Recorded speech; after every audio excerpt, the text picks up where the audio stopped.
عراق دنیا کا ایک ایسا اسلامی ملک ہے کہ جو کبھی بہت زیادہ ترقی کرتا نظر آتا تھا، مگر اب وہاں کے حالات بہت خراب ہو چکے ہیں، اور یہی وجہ ہے کہ وہاں پر مردوں کی بہت کمی ہو گئی ہے اور لڑکیاں بہت زیادہ ہو گئی ہیں۔ وہاں کی مسلمان لڑکیاں پاکستانیوں کا بہت شدت سے انتظار کر رہی ہیں کہ پاکستان کے مرد وہاں جا کر ان کے ساتھ شادیاں کریں، کیونکہ وہاں پر 18 سال سے لے کر 25 سال کی بے شمار ایسی لڑکیاں ہیں کہ جن کے ساتھ شادی کرنے والا کوئی نہیں ہے۔ وہاں پر جو حالات خراب رہے تو ان خراب حالات کی وجہ سے وہاں کے بہت سے مرد مارے جا چکے ہیں، اور یہی وجہ ہے کہ وہاں کی خوبصورت اور انتہائی پڑھی لکھی نوجوان لڑکیاں اب وہاں پر گھروں میں بیٹھی ہیں اور ان کے رشتے تک نہیں ہیں۔ اب پاکستان کے جو بہت سارے نوجوان بے روزگار یا ایسے نوجوان کے جو ابھی شادی نہیں کر پائے ہیں، ان کے انتظار میں وہ لڑکیاں بیٹھی ہیں کہ کسی طرح پاکستان اور عراق کے تعلقات مزید بہتر ہوں تو وہاں کی مسلمان لڑکیوں کی زیادہ سے زیادہ شادیاں ہو سکیں، کیونکہ پاکستان کے اندر بہت سے نوجوان ایسے موجود ہیں کہ جن کی ابھی تک شادیاں نہیں ہوئی اور غربت کی وجہ سے شاید ان کی شادیاں لیٹ بھی ہو رہی ہیں۔ ایک زمانہ تھا کہ جب عراق کی لڑکیوں کی 15 سے 18 سال کے دوران شادی ہو جایا کرتی تھی، مگر اب وہاں پر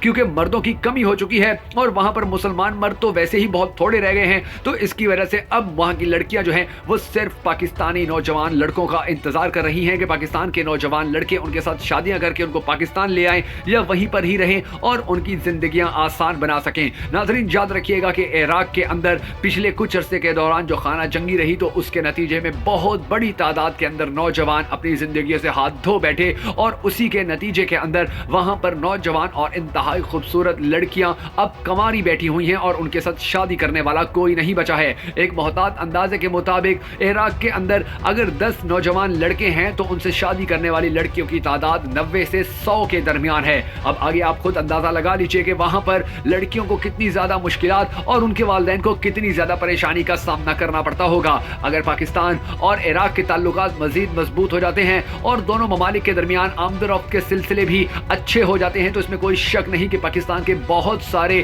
ایسے نوجوان کے جن کی اب تک شادی نہیں ہوئی ہے ان کو شادی کرنے کا نہ صرف موقع ملے گا بلکہ عراق کے اندر موجود ہزاروں لاکھوں نوجوان لڑکیوں کی زندگیاں بھی سنور جائیں گی اور ان کی زندگیوں کے اندر خوشیاں اور بہاریں آ جائیں گی، کیونکہ اگر نوجوان لڑکیوں کی شادیاں نہ ہو سکیں تو یقینی طور پر وہ بہت سارے جسمانی مسائل کے ساتھ ساتھ ذہنی مسائل کے اندر بھی مبتلا ہو جائیں گی، اور دوسری جانب وہاں پر غربت اور بھوک افلاس نے بھی بہت شدت سے ڈیرے ڈال رکھے ہیں۔ تو ایسے حالات کے اندر اگر ان کی شادیاں ہوں اور وہ پاکستان آ جائیں تو وہ ایک خوشحال اور نسبتاً بہتر زندگی گزار سکتی ہیں، اور یہی وجہ ہے کہ عراق کی مسلمان لڑکیاں پاکستان کے مسلمان لڑکوں اور مردوں کا بہت شدت سے انتظار کر رہی ہیں، اور عراق کی حکومت کی بھی یہ کوشش ہے کہ کسی نہ کسی طرح عراق اور پاکستان کے تعلقات اتنے عام ہو جائیں یا اتنے خاص ہو جائیں کہ وہاں کی لڑکیاں اور پاکستان کے مرد دونوں ممالک میں آ جا سکیں تاکہ ان کے جو رشتے ہیں وہ ہو سکیں، اور اس کے نتیجے میں عراق کی لڑکیوں کی جو سب سے بڑی پریشانی ہے وہ پریشانی ختم ہو جائے۔